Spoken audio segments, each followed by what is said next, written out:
Hi everybody, my name is Joe. I'm a doctoral student studying clinical psychology, and this is Psych Made Simple.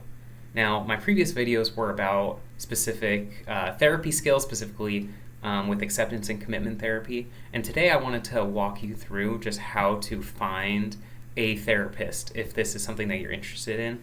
Because I know for a lot of people, you may be struggling with mental health problems, whether it be depression, anxiety, or something different than that. And you may be thinking about, that would be great if I could see a therapist, or you might be nervous about it, but you're thinking about trying it, but you're just not even really sure where to start. My goal for this video is to help just have a method to find a therapist that's a good starting point. Now, I'm not saying this is the best way to find a therapist or the only way to find a therapist, but I do think this is just a really easy and great tool to use that's freely accessible to anyone. Now, I'll just walk you through how to use it, and it's on psychologytoday.com. So that's the link that I went to get here, and then all I did is I clicked on this Get Help drop-down menu. And I think there's multiple ways to do this because there's also that Find a Therapist drop-down menu, but I'm just going to go this route. So let's say that it could be any of these problems across the board here, but let's say that you're looking for a therapist that knows how to treat depression because that's what you're going through. You can click on this. It'll give you some helpful information about the disorder. So in this case, about depression. You can also click links over here for, causes of depression, different therapies for depression, a lot of things like that.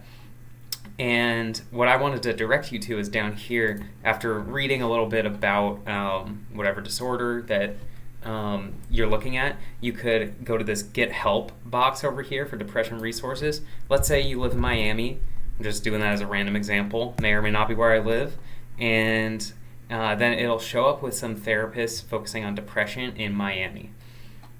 And you can click a lot of different drop-down menus. So this is back to the different problems that you may be facing, like depression, that you want therapy for. So that's this drop-down menu. The next one's your insurance. So this is, of course, an unfortunate reality where, we might need to find a therapist that takes our insurance if you do have insurance to get the cost down. Next is you can click a drop-down list for if you have a certain preference of the gender of your therapist, and it'll just show you, only female therapists, for example. And then this one was the one that can be confusing, and I wanted to give a little information on. So this is types of therapy. This is a good drop-down menu to click and to choose some options here. Now, I'm not saying anything, extremely like positive or negative about any of these therapies. There's a lot of options here, but just if you're totally unsure of what to do and you see this list, it's very overwhelming. I wanted to just give some information just to help you make the best choices here. Now, I would say a good and safe bet, there's of course no guarantees, but a good bet to find a good therapist is cognitive behavioral therapy. This is very much a foundational type of therapy, and it has a lot of studies and evidence backing it up of that it can be really effective for depression and for anxiety and for a lot of other mental health problems. So it's a really safe bet. No guarantees, but it's a really safe bet if you have a therapist that specializes in CBT.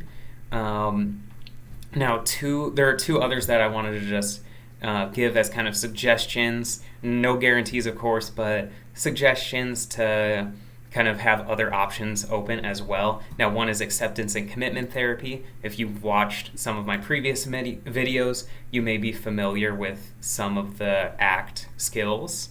And the goal of ACT is to help you really identify what is important to you and what you value, and then start living that out. And a lot of times that set of behaviors, and that kind of goal-oriented, value-oriented outlook can help you get over a lot of mental health problems.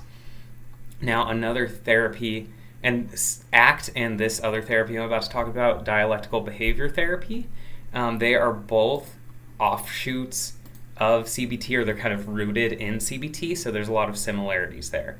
And I wanted to also give a recommendation towards DBT because it's very interpersonal focused. So if that's maybe the type of problems you're having, of maybe in interpersonal relationships, and that's what's causing you a lot of problems, like leading to your depression or leading to anxiety or whatever it may be, then DBT may be a good choice for you. That doesn't mean the other ones are bad choices, but that's just one of the focuses of DBT that I thought would be helpful to know.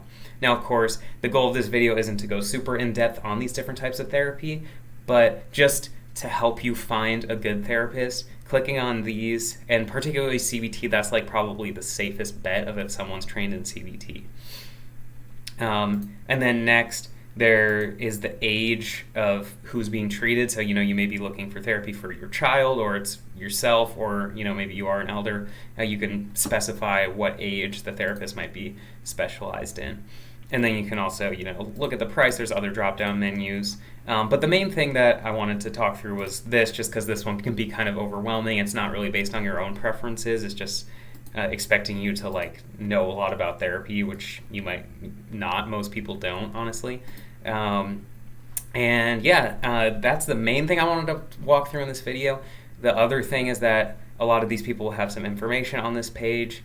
If this first thing says an M, so like MS, the M will stand for masters, and there's no, problem with like a master's level therapist. It's just helpful to know kind of what their qualifications are, and there probably will be, depending on what you've clicked on, there probably will be a good amount of like PhD level therapists. So these are people who have gotten their doctorate degree. And I did just want to state that sometimes instead of PhD, it'll say PsyD. So that's a program that's less focused on research, but more focused on clinical practice in psychology. And it's less of a valuable degree. It's a very great degree to get. So I don't want, if you see PsyD here, that's not like lesser than a PhD. It's just not as much of a research focused degree versus a PhD. And there's positives and negatives to that are kind of outside of the scope of this video.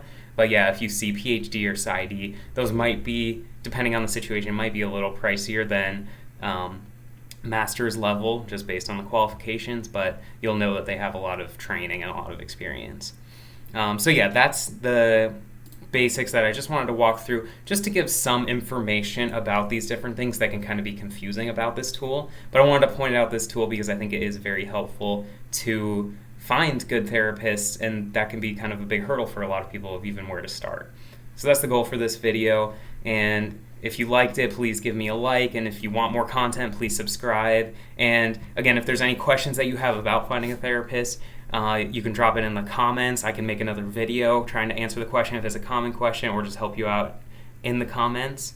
And please let me know if you have any recommendations for other videos about, psychology, therapy, personality, anything kind of in that realm. I'd be happy to try to make a video about it and hopefully explain it to make it more simple for you. That's the goal of this channel. And thank you so much for watching, and have a great rest of your day.